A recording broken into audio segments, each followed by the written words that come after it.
कश्यप नाम के ऋषि और उनकी पत्नी दिति को 2 पुत्र हुए थे, जिनमें से एक का नाम हिरण्याक्ष और तथा दूसरे का नाम हिरण्यकशिपु था। हिरण्याक्ष को भगवान विष्णु ने पृथ्वी की रक्षा हेतु वराह रूप धरकर मार दिया था।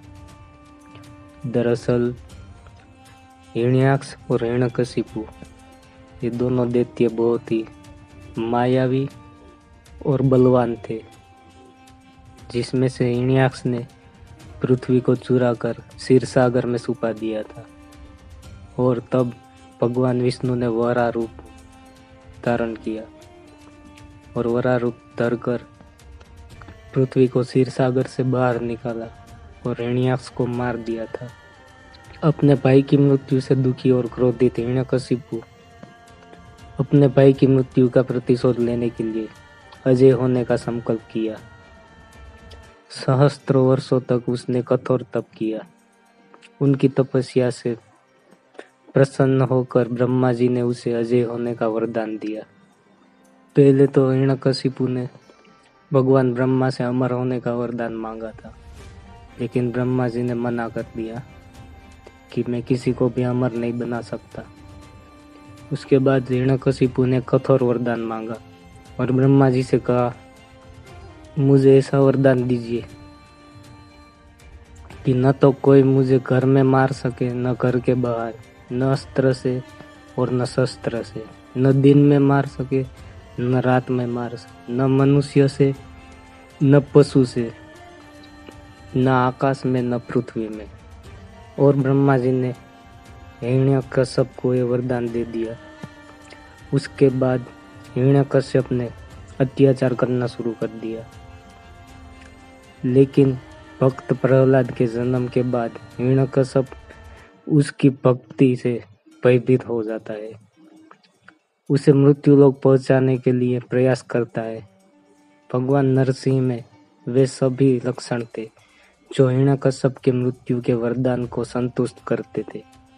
हिरण्यकश्यप को लगता था कि वो चालाक है, लेकिन भगवान उसके पास सब रास्ते होते। अगर वो वरदान देना जानते तो उसका तोड़ भी जानते। तो ऐसा तो हिरण्यकश्यप ने सोचा भी नहीं था कि मेरे साथ ऐसा भी हो सकता है, लेकिन भगवान के सामने किसकी चली है। भगवान ने नरसिंह द्वारा हिरण्यकश्यप का नाश किया, किंतु एक और समस्या खड़ी हो गई। भगवान नरसिंह इतने क्रोध में थे कि लगता था जैसे वे प्रत्येक प्राणी का संहार कर देंगे। यहाँ तक कि वह स्वयं प्रहलाद भी उनके क्रोध को शांत करने में विफल रहा। सभी देवता भयभीत हो गए। भगवान ब्रह्मा की शरण में गए। परमपिता ब्रह्मा ने उन्हें लेकर भगवान विष्णु के पास गए और उसने प्रार्थना की कि वे अपने अवतार के क्रोध शांत कर ले, किंतु भगवान विष्णु ने ऐसा करने में अपनी असमर्थता जतलाई। भगवान विष्णु ने सबको भगवान शंकर के पास चलने की सलाह दी।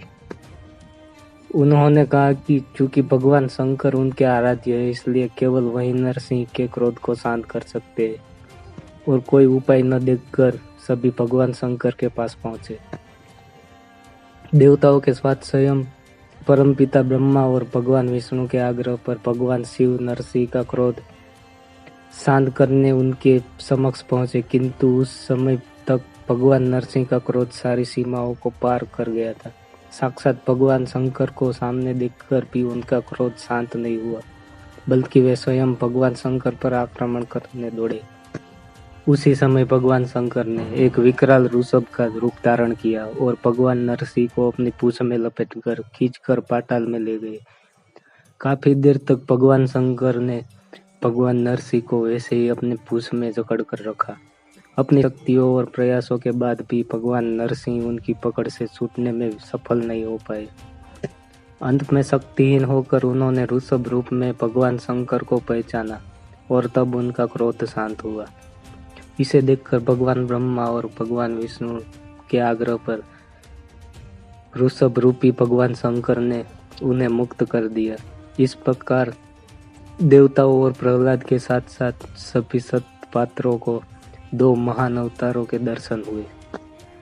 भक्त प्रहलाद ने अपनी छोटी उम्र में भगवान विष्णु की ऐसी भक्ति की थी जो ना तो कभी कोई कर पाया है, ना आगे कभी कोई कर पाएगा। जबकि प्रहलाद एक राक्षस का बेटा था।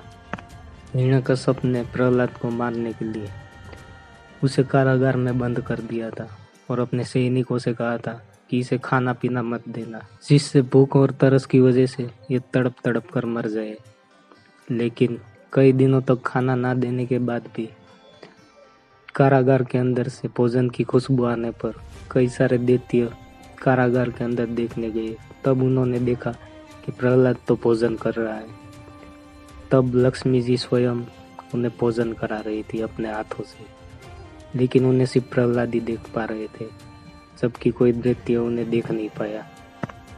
हिरण्यकश्यप ने प्रहलाद को हाथियों से भी कुचलवाने की कोशिश की, लेकिन हाथी भी प्रहलाद को कुचल नहीं पाए। प्रहलाद को ऊंची पहाड़ी से भी नीचे फेंक दिया गया था, लेकिन फिर भी प्रहलाद को कुछ नहीं हुआ। भगवान विष्णु ने उन्हें बचा लिया।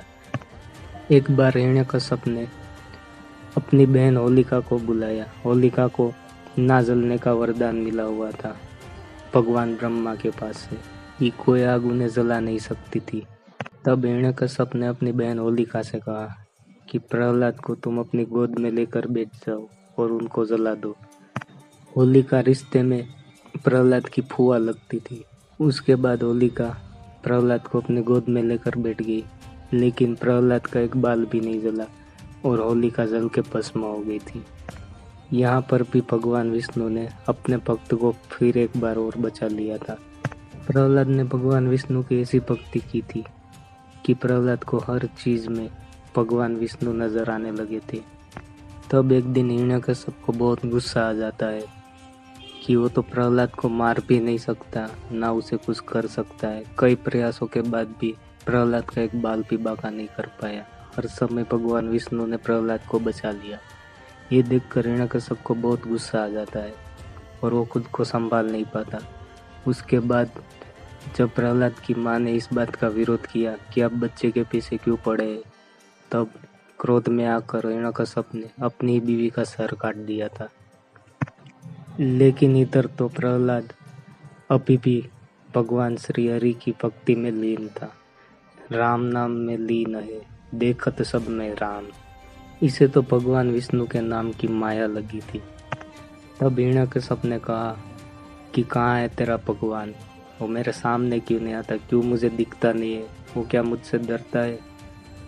तब प्रहलाद ने कहा था कि भगवान विष्णु को कहीं ढूंढने नहीं जाना पड़ता, वो तो हर चीज में विद्यमान है, कण कण में है, हर जीव में है, सजीव हो या निर्जीव, हर चीज वस्तु में भगवान विष्णु है। तब हिरण्यकश्यप ने कहा कि क्या इस स्तंभ में भी है तेरा भगवान, और प्रहलाद ने कहा हाँ इसमें भी है। तब हिरण्यकश्यप ने एक प्रहार कर कर उस स्तंभ को तोड़ दिया था और उस स्तंभ से भगवान नरसिंह के रूप में बाहर आए थे। नरसिंह चौथा अवतार था। उन्होंने हिरण्यकश्यप का वध करने के लिए ये अवतार लिया। नरसिंह आधे मनुष्य और आधे सिंह के रूप में प्रकट हुए थे। अब ना तो भगवान नरसिंह मनुष्य थे, ना कोई जानवर, वो आधे सिंह थे और आधे मनुष्य। और हिरण्यकश्यप को महल के प्रवेश द्वार, जिसे आज हम आंगन कहते हैं, उस पे मारा था।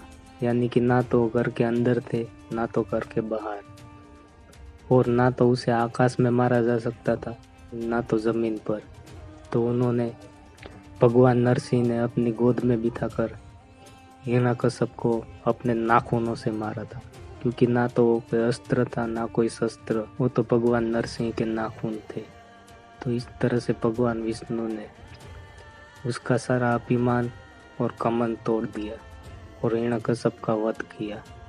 और इस प्रकार भगवान नरसिंह ने प्रहलाद की रक्षा की और धर्म की स्थापना की।